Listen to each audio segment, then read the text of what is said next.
చివరగా నేను ఒక్క మాట చెప్పదలుచుకున్నా. రావురా నాయన, వచ్చే నెల 13 వరకు ఈ ఉత్సాహం ఉండాలి. జర్ర ఓపిక పట్టు, ఎండ సొడ కొడుతుంది జర్ర. ఇవాళ నా మాట ఒక్కటే, ఈ సికింద్రాబాద్ పార్లమెంటు నియోజకవర్గంలో టిఆర్ఎస్ కు ఓటేస్తే మూసి మురికి కాలువలు వేసినట్టే.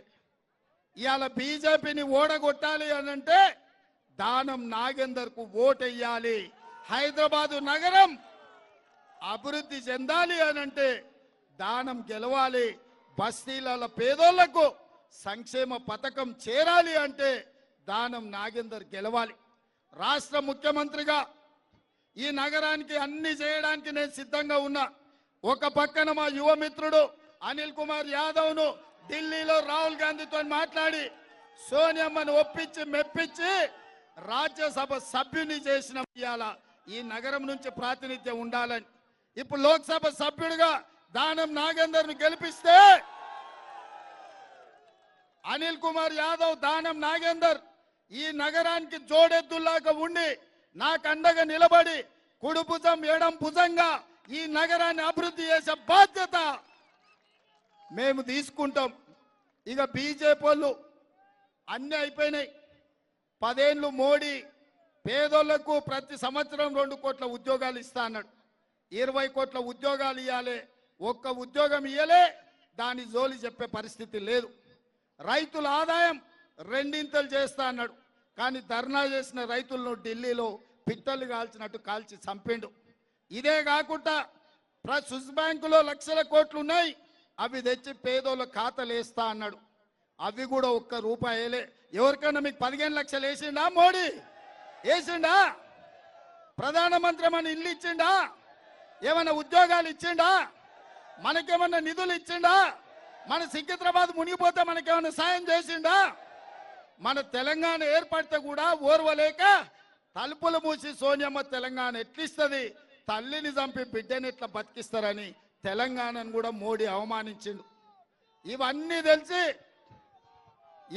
తెలిసి తెలంగాణ సమాజం ఇవాళ మోడీని తిరస్కరిస్తుంటే నిన్న మన మోడీ గారు దేవుడి సెంటిమెంట్ జేబులకు వెళ్ళి బయట తీసిండు. హిందువుల ఆస్తులు గుంచుకొని ముస్లింలకు వంచి పెడతారు అంటున్నారు. నేను ఈ వేదిక మీద నుంచి ఒక మాట అడగదలుచుకున్నా.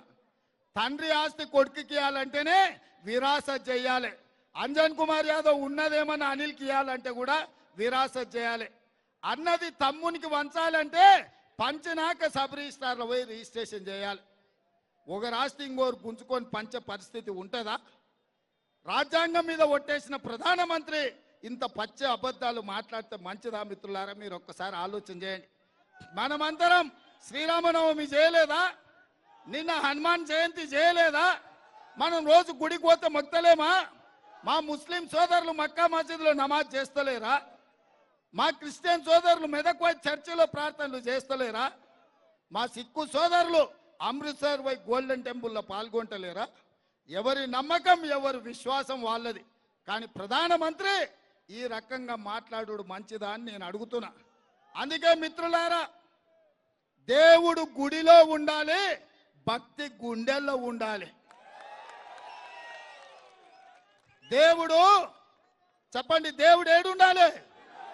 దేవుడు గుడిలో ఉండాలి, భక్తి గుండెల్లో ఉండాలి. నరేంద్ర మోడీ దేవుడిని బజార్లకు తెచ్చి గోడల మీద రాసి పోలింగ్ బూత్ లో డబ్బాల ఓట్లు వేయించుకోవాలని చూస్తుండు. ఆ మాయలు ఎవరు పడకండి.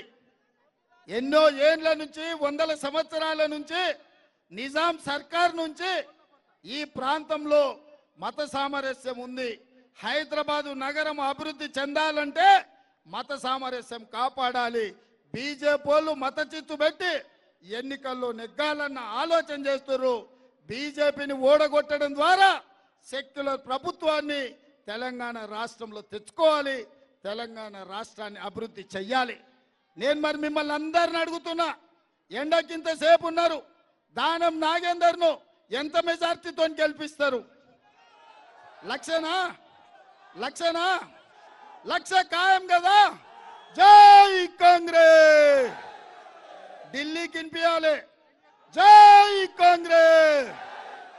జై జై కాంగ్రెస్ హస్తం గుర్తుకే